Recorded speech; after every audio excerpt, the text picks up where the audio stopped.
주십니다. 오늘 우리에게 주실 말씀, 오늘 제목은 후회 없는 인생을 위하여라는 제목인데요, 베드로전서 4장 1절부터 3절까지 우리 한 목소리로 읽습니다. 그리스도께서 이미 육체의 고난을 받으셨으니 너희도 같은 마음으로 갑옷을 삼으라. 이는 육체의 고난을 받은 자는 죄를 그쳤음이니 그 후로는 다시 사람의 정욕을 따르지 않고 하나님의 뜻을 따라 육체의 남은 때를 살게 하려 함이라. 너희가 음란과 정욕과 술 취함과 방탕과 향락과 무법한 우상 숭배를 하여 이방인의 뜻을 따라 행한 것은 지나간 때로 족하도다. 아멘. 우리가 지금이 코로나 시국이어서 우리 활발하게 양육을 예년만큼 하지는 못하지만 그래도 지금 새로운 삶도 진행 중이고, 우리 예수님 자리가 온라인으로 했었고, 이제 1월 달부터 또 믿음의 삶이 온라인으로 시작되고 진행 중에 있습니다. 그런데 이 꿈의 교회 처음 오셔서 양육을 처음 접하신 분들이 항상 공통적으로 하시는 말씀이 있어요. 그게 뭔지 아세요? 뭐냐면 양육이란 걸 들으니까 너무 좋아요. 그동안 어떤 체계적인 훈련이 없던 교회에서 오신 분들은 더더욱 성경 공부 이런 것도 아니고 양육이란 걸 통해서 내가 예수를 믿는 것이 무엇인지, 성경에서 말하는 핵심이 무엇인지, 하나님을 믿는다는 게 어떤 의미인지, 신앙이 무엇인지, 이런 것들을 알게 되니까 너무 좋다는 거예요. 하나님을 사랑하되 더 깊이 사랑할 수 있고, 그런 걸 체계적으로 배우는 이 양육, 신앙에 대한 걸 깨닫는 이 시간이 너무 좋다. 그래서 이걸 지금에서야 듣는 게 너무 아쉽고 속상하다, 그렇게 하신 분들이 생각보다 많습니다. 이걸 좀 더 진작 일찍 들었다면 내 신앙의 깊이가 달라질 텐데, 내가 하나님을 섬기고 하나님을 향해 나아가는 나의 마음이 좀 더 일찍부터 이 양육을 들었다면 참 좋았을 텐데 너무 아쉽다, 그렇게 말씀하시는 분들이 계십니다. 또 어떤 분들 중에는 등록은 진작에 하셨는데 이게 양육과 예배를 동시에 드리는 게 너무 좀 시간적으로 좀 불편하시고 부담이 되셔서 못 듣고 계시다가, 아니면 새로운 삶만 듣고 오랫동안 못 듣고 계시다가 오랜만에 또 양육을 이렇게 듣고 나서는 또 너무 좋다고, 내가 양육을 진작에 들었어야 되는데 왜 내가 이걸 미적거렸나 후회하시는 분들도 있습니다. 또 어떤 분 중에는 양육뿐만 아니라 목장을 섬기면서도 그런 분들이 있으세요. 한번 어떤 목자분이 이제 예전에 이제 그 목원으로 있으면서 좀 누리고 쉬니까 너무 좋은 거예요. 그래서 나 계속 이렇게 누리고 쉬고 싶다 했는데 누가 그만 추천을 해버려가지고 부목자가 된 겁니다.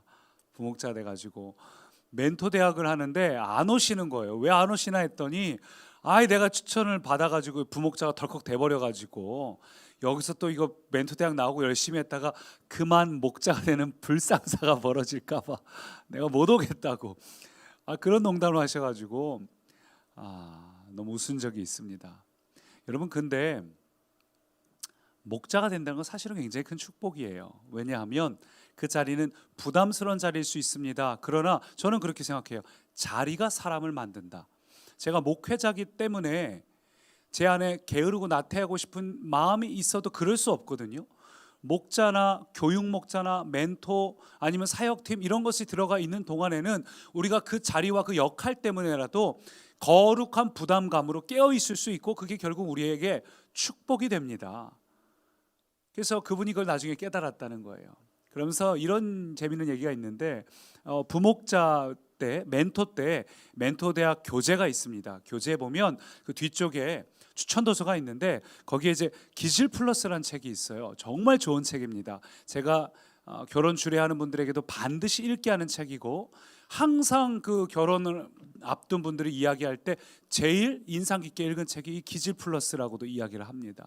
기질에 대한 이야기인데, 그래서 이분이 책을 읽고 나서 내가 그동안 배우자에 생각했던 모든 내용이 이 책에 다 들어있구나, 내가 그동안 배우자의 단점이라 생각했던 모든 것들이 이 책을 보니까 이해가 되고 기질이었던 거고, 그 사람이 틀린 게 아니라 나랑 달랐구나, 이런 것들을 깨닫고 나서 교회에서 시키는 대로 하면 이렇게 좋은 일이 많은데 왜 이렇게 자꾸 안 했나 후회가 된다는 그런 얘기도 들은 적이 있습니다. 올해 여러분은 어떤 후회가 있으신가요? 올해를 돌이켜보면서 우리 안에 드는 후회가, 아우 그때 내가 그걸 대출을 받아서라도 내가 전세를 들어갈 거, 아니 대출을 받아서 집을 샀어야 되는데 지금 아무개는 얻다가 집을 사고 아무개는 얻다 투자하고 아무개는 어디에다 주식을 넣어가지고 돈이 이만큼 올랐다 그러고 이만큼 그냥 앉아서 그냥 돈을 벌었다는데 나는 여기 앉아서 머뭇머뭇거리다가 그냥 집은 이제 값이 올라가서 어디 들어갈 데도 없고 그 후회를 하면서 내가 그때 그 했어야 되는데, 영끌이라고 남들 말할 때 그때 나도 해봤어야 되는데, 혹시 그런 걸 후회하고 계시진 않으신가요? 사랑하는 꿈의 가족 여러분, 우리가 보통 한 해를 앞두고 후회할 일들이 생기는데, 오늘 우리의 후회가 이러한 육적인 후회보다는 하나님 말씀에 순종하지 못한 우리의 삶, 그 영적인 후회가 오늘 우리에게 필요합니다. 하나님의 뜻을 선택하는 것은 최고의 기회가 됩니다. 그러나 하나님의 뜻을 거부하고 내 뜻을 선택하는 것은 최악의 후회가 됩니다.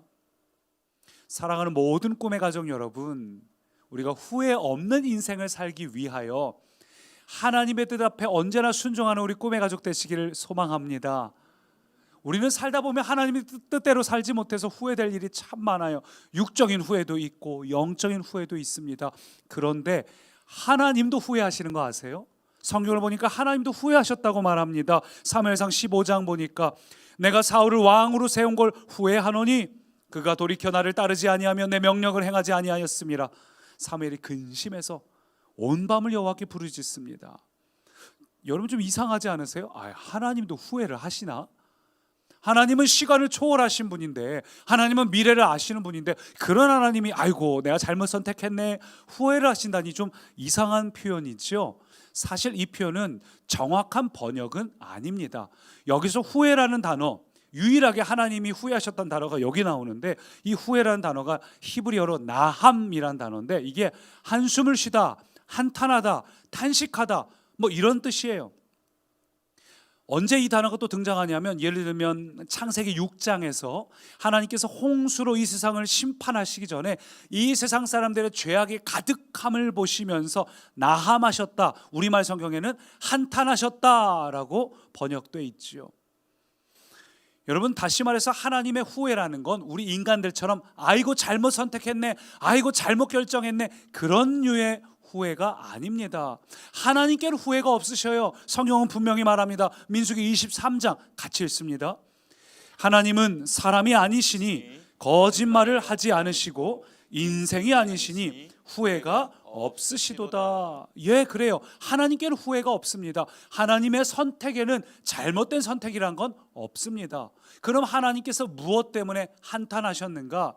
하나님은 잘 선택하셨어요. 우리를 향한 기대가 있고 우리를 향한 길을, 정말 근사한 길, 우리에게 꼭 필요한 그 길을 베풀어 주셨는데, 우리가 그 길대로 살지 못하고 내 마음대로 내 뜻대로 빙 돌아가고, 그래서 내가 고통당하고 고난당하고 고생당하고 그런 것을 보시면서 하나님께서 마음이 아프셔가지고 내가 널 향한 계획은 그게 아닌데, 내가 널 향한 기대는 아닌데 왜 그쪽으로 가고 있니? 속상하고 아쉽고 마음이 아픈, 그래서 탄식하는 것이 바로 이 나함이란 단어입니다. 사랑하는 꿈의 가족 여러분, 우리가 하나님 앞에서 하나님을 탄식하게 하고 너 그쪽으로 가면 안 돼, 막 하나님의 마음을 한숨 짓게 하는 그런 존재가 아니라 하나님의 마음의 기쁨과 충성스러운 성도가 되는 우리 모든 꿈의 가족 되시기를 축복합니다. 그래서 베드로 사도는 이렇게 본문에서 권면하고 있어요. 같이 읽습니다. 그 후로는 다시 사람의 정욕을 따르지 않고 하나님의 뜻을 따라 육체의 남은 때를 살게 하려 함이라. 예, 사도 바울도 더 이상 후회할 인생 살지 말고 이제는 하나님의 뜻을 따라 살아야 된다. 특별히 왜 그래야 되는가? 육체의 남은 때를 살기 때문이라는 거죠. 하나님의 뜻을 따라 육체의 남은 때를 살라. 예, 여러분 그렇습니다. 육체에는 정해진 기한이 있다는 겁니다. 우리의 영혼은 영생을 얻었기 때문에 영원히 살 수 있습니다. 그러나 우리 육체는 이 땅에서 주어진 우리의 시간에는 한계가, 제한이 있습니다. 끝이 있습니다. 끝이 있기 때문에 후회하게 되는 거죠. 여러분, 그래서 성경 우리에게 몇 차례나 이야기하죠. 세월을 아끼라. 우리의 육체는 남은 때, 정해진 때가 있기 때문에 끝에 가서 후회하지 말고 답답해하지 말고 후회 없는 인생을 살기 위해서 하나님의 뜻을 따라 육체의 남은 때를 살라. 그러면 어떻게 하면 우리가 후회하지 않는 인생을 살 수 있을까요? 그 첫 번째 한번 따라 하시죠. 죽음을 생각하라. 죽음을 생각하라. 어떻게 하면 우리가 후회 없는 인생을 살 수 있는가? 그것은 날마다 죽음을 생각하라는 겁니다. 사실 여러분 중에 죽음이란 단어를 좋아할 만한 사람은 아무도 없습니다. 기분 나쁜 단어죠. 불쾌한 단어입니다. 죽음. 어떻게 이 불쾌한 단어를 날마다 생각하며 살라는 거죠? 근데 그래도 죽음을 생각해야 됩니다. 왜냐하면 많은 사람들이 아우 죽음이란 단어 너무 불쾌한 단어야. 우리는 죽음에 대해서 생각하지 않습니다. 거부합니다. 외면합니다. 그런 기분 나쁜 단어는 머릿속에 아예 떠올리지도 않습니다. 그러나 우리가 거부한다고 외면한다고 딴청 피운다고 해서 죽음이 우리를 피해가나요? 그렇지 않습니다. 모든 사람은 반드시 죽게 돼 있습니다. 모든 사람은 죽어요. 다 알고 있습니다. 근데 이걸 알면서도 오늘날 대부분의 사람들은 마치 죽음이 나를 피해갈 것이 마냥, 나는 죽음을 경험하지 않을 것이 마냥 죽음이라는 단어를 아예 제외해버립니다. 내 인생에서 아예 생각하지 않습니다. 나는 평생 이 땅을 살 것이 마냥. 죽음은 언제 찾아올지 모르잖아요. 근데 우리는 영원히 살 것이 마냥 이 땅의 것에 집착하고 이 땅에서 어떻게 하면 내가 더 많은 것을 소유하고 누리고 즐길 것인가, 영원히 사는 것 마냥, 죽음이 내게 해당되지 않는 것 마냥 죽음에 대해서 전혀 외면한 채, 거부한 채 우리는 그렇게 살아가고 있습니다. 죽음을 생각하라. 좀 더 근원적인 질문을 던져야 됩니다. 사람은 왜 죽을까요? 사람이 죽는 것은 늙어서 죽는 게 아닙니다. 병들어서, 사고로 죽는 게 아닙니다. 성경은 명확하게 말하고 있어요. 죄 때문에 죽는다. 로마서 6장 23절은 말합니다. 죄의 삭은 사망이다. 죄의 결과로 죽는다고 이야기를 하고 있습니다. 그래서 이 죄의 결과인 죽음을 해결하기 위해서 이번 주간에 성탄절이죠. 예수님께서 이 땅에 오셨어요. 왜 오셨습니까? 죽으러 오셨어요. 예수님께서 이 땅에 오신 것은 대속제물로 당신이 죽으심으로 우리의 죽음을 해결하기 위해서 이 땅에 오셨습니다. 그래서 우리에게는 성탄절이 말할 수 없는 큰 기쁨이지만 2000년 전 예수님이 태어나신 그날 하나님은 기쁘지 않으셨을 거예요.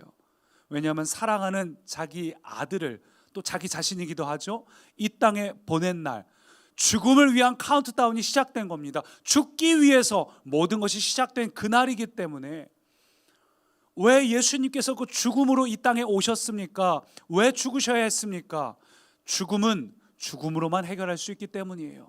우리 인생의 이 죽음이란 문제는 예수 그리스도 그 어린 양이 대속제물이 되어야지만 해결될 수 있기 때문에 예수님은 죽기 위해서 이 땅에 오셨습니다.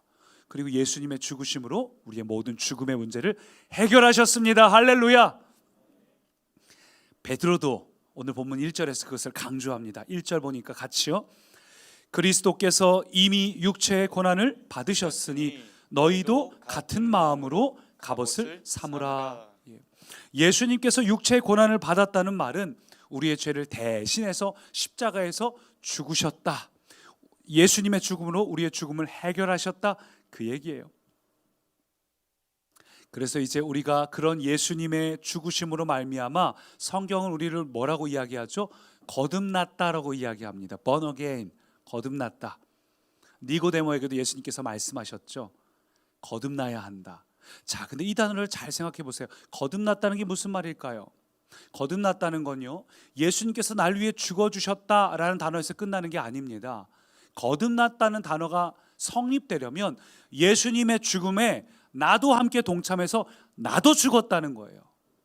예수님이 죽으시는 그 사건 때 나도 함께 십자가에서 같이 죽어서 다시 태어났다는 겁니다. 갈라디아서 2장 20절에 이야기하죠. 내가 그리스도와 함께 십자가에 못 박혔나니 그런즉 이제는 내가 사는 것이 아니요 내 안에 예수께서 사시는 것이다. 여러분, 그래요. 우리는 예수님과 함께 죽은 겁니다. 그래서 거듭난 거예요. 다시 태어난 거예요. 죽고 다시 태어난 존재가 되었다. 그래서 이것을 정확하게 설명하는 게 로마서 6장에 우리 침례 설명할 때 많이 읽는 구절인데요. 같이 읽어볼까요? 그러므로 우리가 그의 죽으심과 합하여 침례를 받음으로 그와 함께 장사되었나니 이는 아버지의 영광으로 말미암아 그리스도를 죽은 자 가운데서 살리심과 같이 우리로 또한 새 생명 가운데서 행하게 하려 함이라. 우리가 알거니와 우리의 옛사람이 예수와 함께 십자가에 못 박힌 것은 죄의 몸이 죽어 다시는 우리가 죄에게 종노릇 하지 아니하려 함이니. 예수님의 죽으심과 합하여 장사 지낸과 합하여. 여러분 그래요. 로마서 6장에서는 우리의 침례의 의미도 그렇게 얘기하죠. 예수님의 죽으심과 합하고 장사 지낸과 합하고. 그래서 예수님의 부활과 합한 자, 연합된 자가 우리라고 이야기를 합니다. 무슨 말인가? 오늘날 많은 사람들이 예수님이 날 위해 대신 죽으셨다고 믿습니다.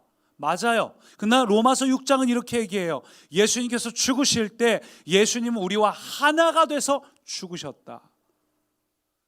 갈라디아서 2장 20절도 그렇고 예수님이 우리와 함께 하나가 돼서 죽으셨다는 거예요. 다시 말해서 우리는 단지 죄 사함 받은 게 아니라 우리도 또한 죽었다.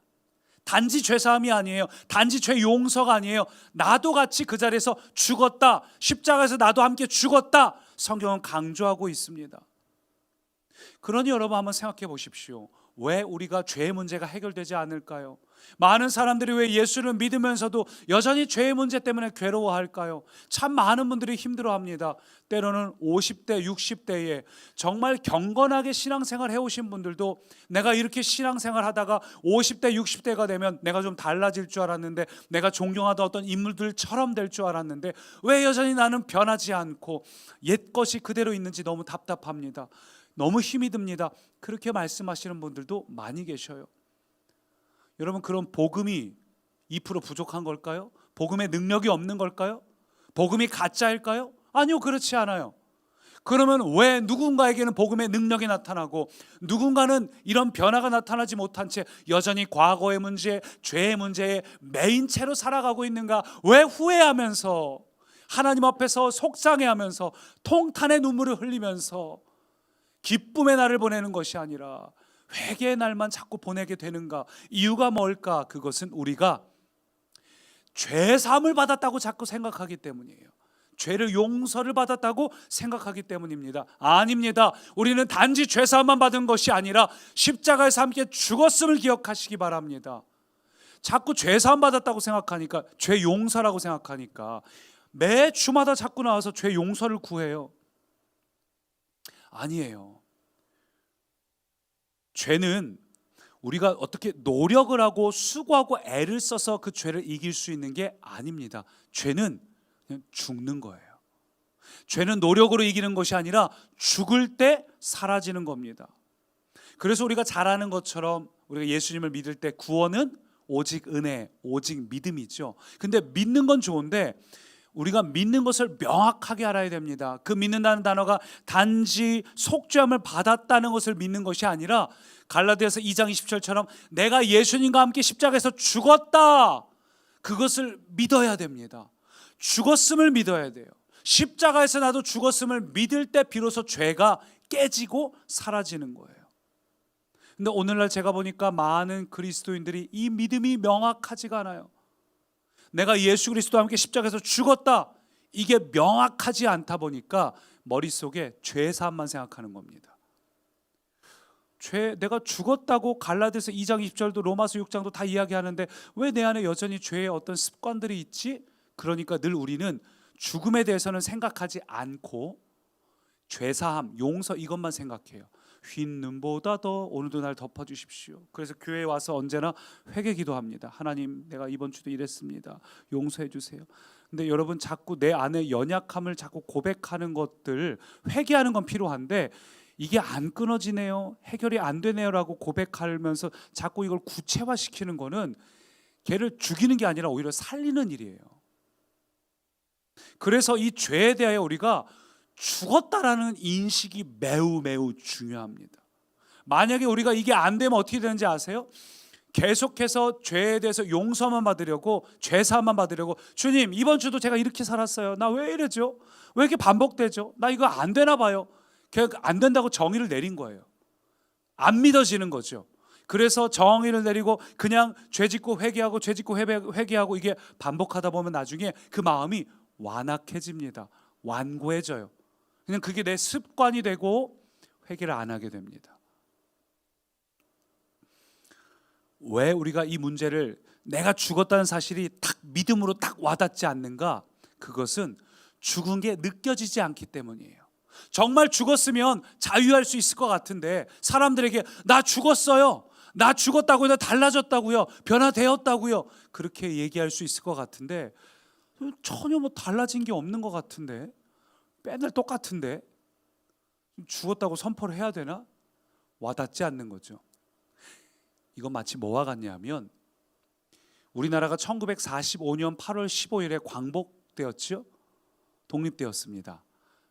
근데 그날 라디오에서 일본 천황이 일본말로 항복 선언을 읽는 게 나왔어요. 사람들이 그걸 듣고 소문이 나고 이야기를 하면서 지금 우리나라가 독립된 거야? 근데 문헌을 따르면 8월 15일 당일에는 별 반응이 없었다고 합니다. 왜냐하면 잘 모르겠는 거예요.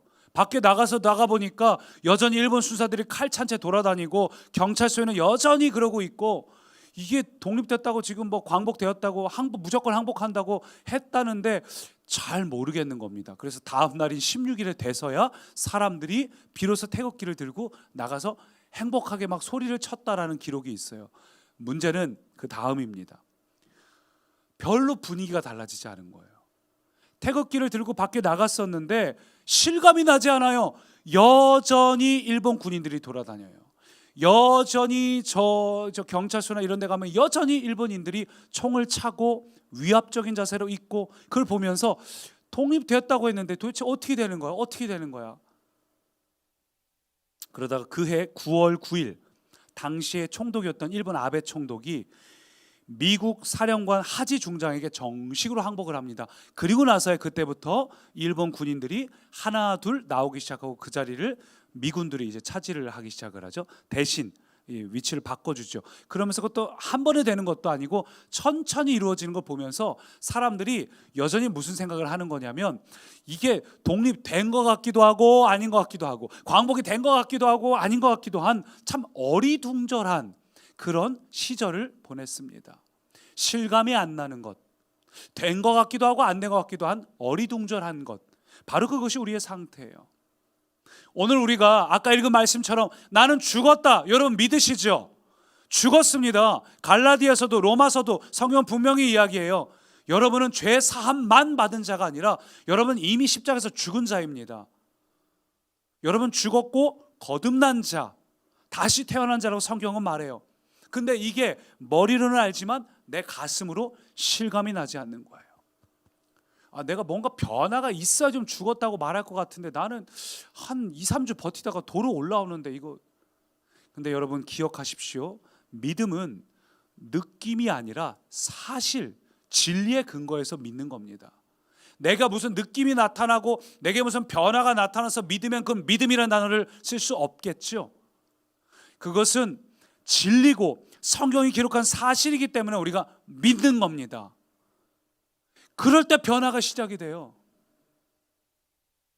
여러분, 우리가 죽는다는 표현을 많이 쓰지만 내가 뭔가 노력을 한다고 해서 죽는 게 아닙니다. 노력을 해서 구원받을 수 있고 죽을 수 있다면 이미 그런 사람 많을 거예요. 도 닦는 거죠. 노력을 해서 죽는 거 아닙니다.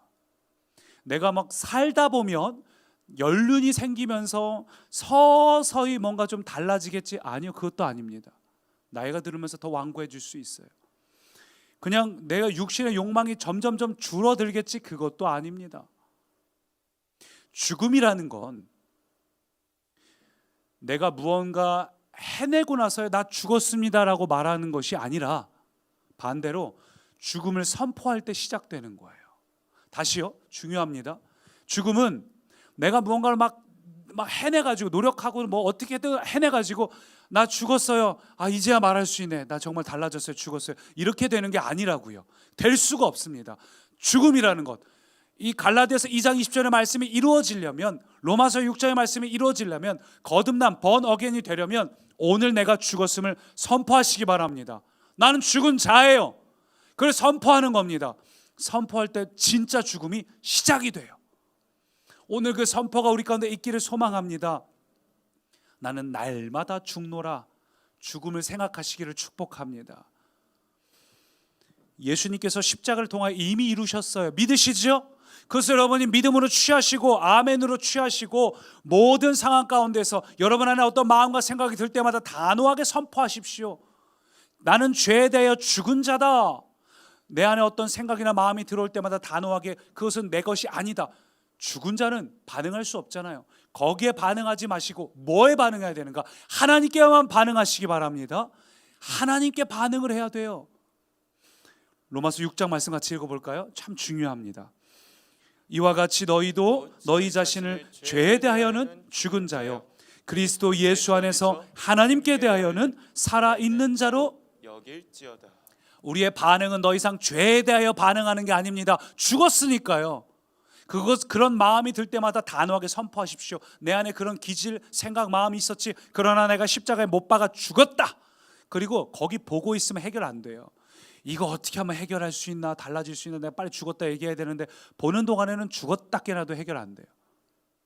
이걸 볼 게 아니라 죽은 자로 여기고 하나님께 대하여 산 자로 여기는 겁니다. 하나님을 바라보면서 어떻게 하면 하나님께 더 가까이 나아갈까, 하나님을 기쁘시게 할까. 그렇게 할 때 우리 안에 변화가 생겨요. 베드로가 그랬잖아요. 풍랑을 보는 동안에는 물에 빠졌습니다. 근데 베드로가 처음에 열정이 어떻게 시작됐습니까? 예수님을 볼 때 시작된 거예요. 할렐루야. 예수님을 보십시오. 그러면 여러분의 열정이 생겨요. 주님, 나로 하여금 뛰어들라 명하여 주십시오. 나도 한번 해보고 싶습니다. 여러분, 이 열정이 생기려면 주님을 봐야 합니다. 죄를 보지 마십시오. 죄에 대하여 반응하지 마십시오. 하나님께 반응하시기 바랍니다. RT 이런 기본적인 거 여러분 소홀히 하고 있다면 거기에 반응하십시오. 주님을 보면 여러분의 가슴이 뛰기 시작해요. 그 다음에 주님 뛰어들라 말하십시오. 말하게 돼요. 왜 열정이 없어요? 주님께 반응하지 않기 때문입니다. 죄에 대해서는 단호하게 죽은 자로 여기시기 바랍니다. 그래서 오늘 사도 베드로도 이렇게 말합니다. 3절 보니까 너희가 음란과 정욕과 술 취함과 방탕과 향락과 무법한 우상 숭배를 하여 이방인의 뜻을 따라 행한 것은 지나간 때로 족하도다. 더 이상 이것들에게 매여 있지 마시고 지나간 때로 족했습니다. 과거를 절연히 끊어버리시고 새로운 삶을 살아가시기를 축복합니다. 그러기 위해서 우리가 이 예화가 참 좋을 것 같습니다. 로마에서 전쟁이 끝난 다음에 개선 장군이 막 들어오죠. 그때 로마의 풍습이 뭐냐 하면 뒤에서 아마 여러분도 꼭 들어보셨을 단어예요. 뒤에서 노예들이 서가지고 큰 소리로 이렇게 외칩니다. 메멘토 모리. 메멘토 모리. 메멘토가 기억이죠. 메멘토 모리. 죽음을 기억하라.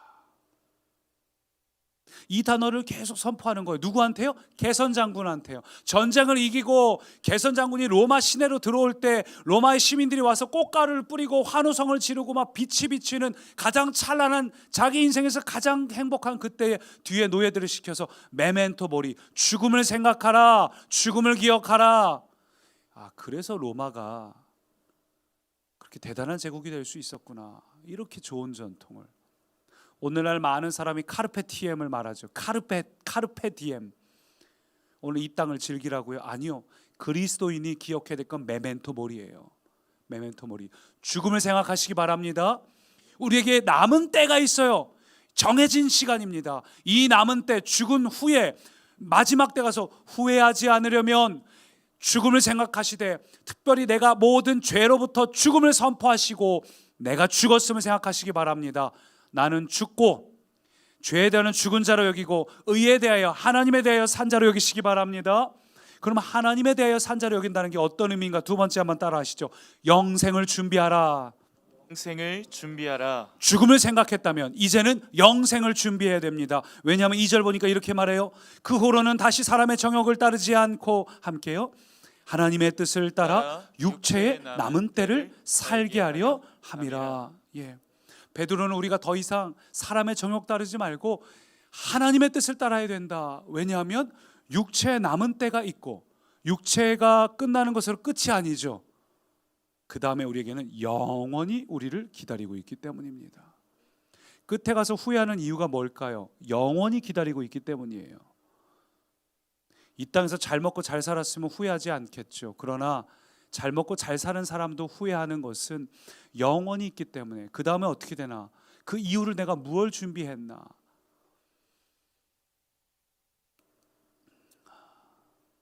죽음 이후에 하나님 앞에 우리는 서게 됩니다. 그래서 우리는 하나님께서 우리에게 영생을 주셨죠. 생명이라는 단어를 우리가 기억을 해야 되는데 총 3가지 단어로 성경에서 설명을 하고 있어요. 헬라어로 보면 이렇게 말합니다. 제일 먼저는 비오스. 우리 자막 보여주시겠어요? 예, 이거는 생물학적인 생명이에요. 그냥 동식물에게도 있는 그런 어떤 생명, 살았나 죽었나 할 때 쓰는 표현이고, 사람에게는 푸시케하고 조에 이 2가지 단어를 쓰는데, 푸시케는 뭐냐면 우리가 이 땅에서 숨쉬고 살아있는 이거 역시 어떤 생물학적인 죽음인 생명인 거죠. 우리 육신에 대한 생명입니다. 근데 그에 비해서 조에라는 단어가 나오는데, 조에는 하나님께로부터 공급받은 영원한 생명이에요. 영원한 생명. 그래서 성경을 보면 이 2 단어를 구분해서 사용합니다. 예를 들면 예수님께서 너희는 목숨을 위하여 무엇을 먹을까 마실까 고민하지 말라 할 때는 무슨 단어일까요? 푸시케입니다. 너희는 푸시케를 위하여 무엇을 먹을까 마실까, 이 땅의 걸 위해서 염려하지 말라. 또 어떤 표현이 나오는가? 예수님께서 양으로 생명을 얻게 하고 더 풍성히 얻게 하려 함이라. 이땐 조예요. 하나님께서 예수님을 이 땅에 보내신 이유가 뭐라고요? 우리로 하여금 조에 영원한 생명을 얻게 하고 더 풍성히 누리게 하기 위해서 오셨다는 겁니다. 여러분, 예수님이 이 땅에 오신 거는요, 푸시케, 이 땅에서 내가 잘 먹고 잘 살고 우리 애들이 좋은 학교 좋은 직장, 내가 이 땅에서 돈 좀 벌고 내가 행복하게 잘 먹고 잘 놀러 다니고, 주님이 그것을 이루기 위해서 오신 게 아니에요. 그럼 부가적으로 따라오는 것이고, 주님이 이 땅에 오신 것은 조에 영원한 생명을 주시기 위해 오셨습니다. 할렐루야. 우리에게 영원을 주시기 위해 오셨다고요. 우리에게 준비하라는 건 이 육체의 때에 영원을 준비하라는 것입니다. 왜요? 준비한 만큼 그 땅 가서 누릴 수 있기 때문이에요. 우리가 이 땅에서 준비한 자는 그 땅에 가서 누릴 수 있습니다. 예를 들면 달란트 비유에서는 어떤 공평함, 평등함, 하나님은 모두를 인정하는 것이 강조되는 포인트입니다. 그러나 비슷한 비유인 문화 비유로 가면요, 이 땅에서 하나님 앞에 거룩한 열정을 냈던 사람들이 그 땅에 가서 영원한 나라에서 얼마나 기뻐하는지를 딱 구분하죠. 네가 그렇게 충성 다했으니까 너는 10고을 다스릴 권세를 주겠다. 여러분, 굉장히 중요한 거예요. 오늘 우리가 이 땅에서 하나님을 누리며 살아가는 사람들은 내가 그곳에 가서 내가 그토록 뵙고 싶었던 주님을 내가 직접 배우니 말할 수 없는 기쁨과 감동으로 예배하게 됩니다. 근데 이 땅에서 딱히 뭐가 주께 드릴 열매를 별로 하지 않고 그 땅에 가면 부끄럽잖아요. 마지막에 가서 후회되잖아요. 여기서도 부끄러운데 주님 앞에 서면 얼마나 부끄럽겠어요. 거기 가서 수많은 이 다른 존재들을 보면서 그들이 얼마나 애쓰고 살았는지를 보면서 그들은 정말 영광스러울 거고 우리는 어쩌면 부끄러운 구원. 그래서 하나님께서는 우리에게 이 조에, 이 땅에서 육체의 남은 때를 무엇을 준비하라고요? 영생을 준비하라는 겁니다. 조회를 준비하라는 거예요. 오늘날 우리가 정말 관심을 가져야 될 건 이 땅에서 어떻게 하면 영끌에서 아파트를 샀어야 되는데 그걸 후회하는 인생이 아니라, 이 땅에서 우리에게 주어진 시간을 왜 나는 그냥 보내버렸나, 이 올 한 해도 나는 무엇 하느라고, 나는 뭘 했지 하나님께. 그렇게 해서 그래서 기록하는 삶이 중요해요. 되짚어 봐야 돼요. 내가 주님 앞에서 뭘 하고 보냈나. 여러분, 이게 막 안타까운 삶이 되기를 소망합니다. 그래서 우리가 내년에는 정말 후회 없는 인생을 살아가시기를 소망합니다. 지금은 모두가 다 육체로 살다 보니까 누가 푸시케인지 누가 조회인지 모릅니다. 그러나 주님 앞에 서는 날 정말 조회, 영생을 소유한 자가 누군지 알게 되겠죠. 그래서 우리가 전에 나눈 것처럼 미래를 준비하지 않는 건 실패를 준비하는 겁니다. 마찬가지예요. 영생을 준비하지 않는 건 수치와 부끄러움을 준비하는 것과 마찬가지입니다. 영생을 준비하지 않는 건 우리가 나중에 주님 앞에 가서 얼마나 부끄러울지를 준비하는 것과 마찬가지예요. 실패를 준비하는 겁니다. 그래서 베드로 사도가 이방인의 뜻을 따라 행한 것은 지나간 때로 족하도다. 사랑하는 꿈의 가족 여러분, 후회하는 것은 오늘까지로 족하시기 바랍니다. 과거를 또 볼 필요도 없어요. 과거를 생각하지 마시고 오늘부터 우리가 할 일은 죽음을 생각하시고 영생을 준비하는, 조회를 주시기 위해 오셨는데 왜 나는 아직도 푸시케만 갖고 주님께 주님 푸시케요. 주님도 얼마나 답답하실까요? 한탄하실까요? 조회, 주님 내게 조회를 주십시오. 풍성한 생명을 주십시오.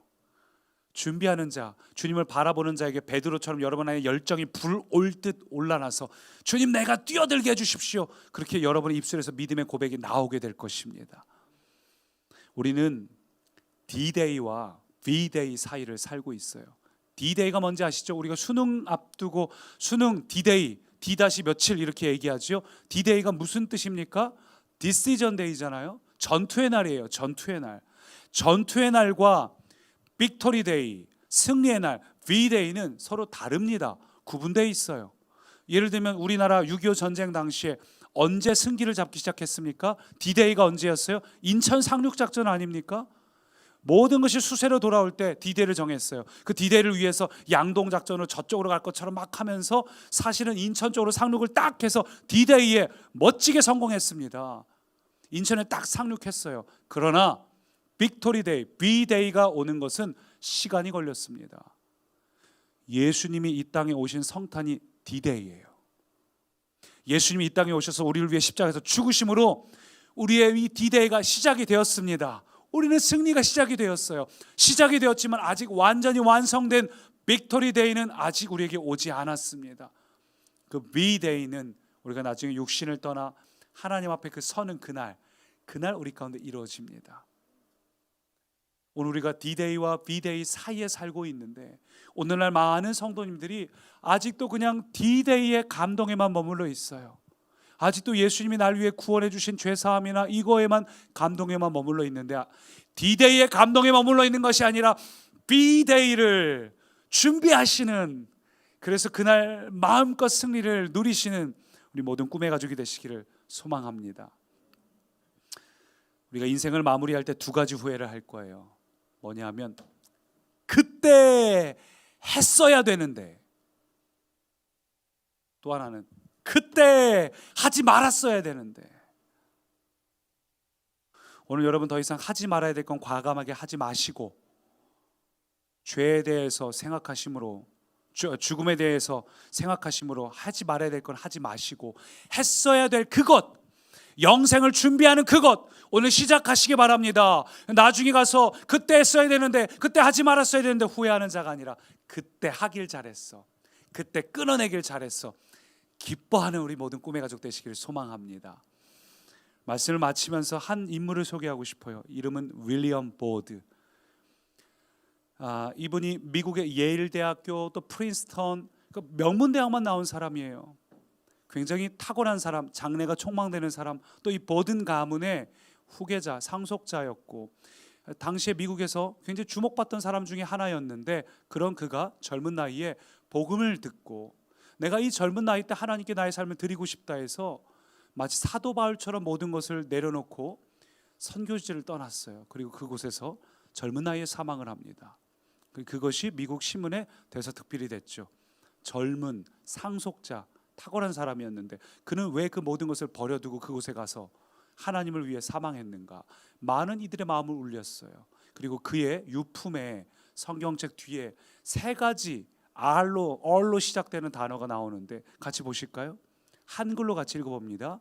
남김없이, 후퇴 없이, 후회 없이. 이 세 가지 단어였어요. 그는 주님께 나아갈 때 자기의 소중한 것들 다 남김없이 내려놓고 주님께 모두 드렸습니다. 그는 선교제 갈 때 두려워하지 않고 뒤돌아보지 않고 후퇴 없이 나아갔습니다. 그리고 인생의 마지막 주님 앞에 설 때 마지막 남긴 단어는 후회 없이예요. 남김없이 후퇴 없이 살아온 인생은 후회가 없습니다. 오늘 우리의 인생이 그렇게 되기를 축복합니다. 그 마음을 담아서 함께 이 찬양 고백합니다. 오늘 아침에 제가 아침에 일어나면서 눈을 뜨는 순간 이 찬양이 바로 제 마음에서 흘러나왔어요. 오늘 이 말씀하고 가장 잘 어울리는 찬양이라 생각합니다. 함께 고백합니다.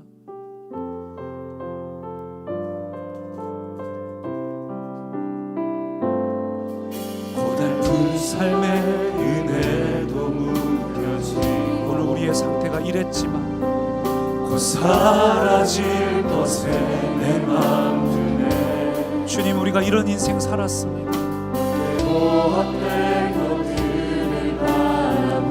주님, 후회합니다. 그 은혜를 놓치고 살았습니다. 그러나 이제는 결단하며 주어진 삶을 묵묵히 살아가 오늘 날 붙드신 주 예수를 보내. 오늘 내 삶이 사망 속에 있다 해도 놓여진 나의 삶 오늘 여러분을 건지신 그 예수님을 주목하십시오. 그 이름 예수.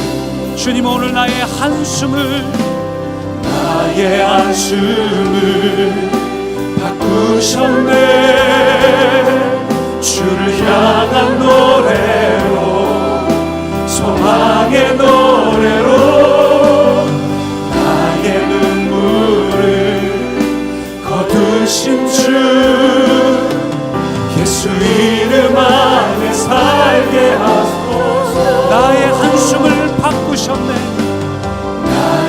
주님, 오늘 내가 후회하도록 놔두지 않으십니다.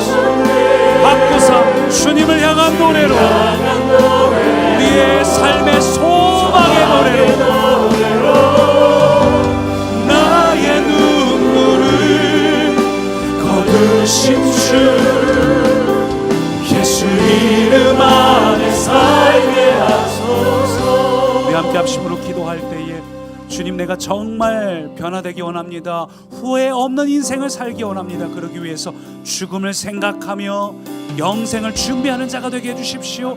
같이 함께 합심으로 기도합니다. 살아계신 주님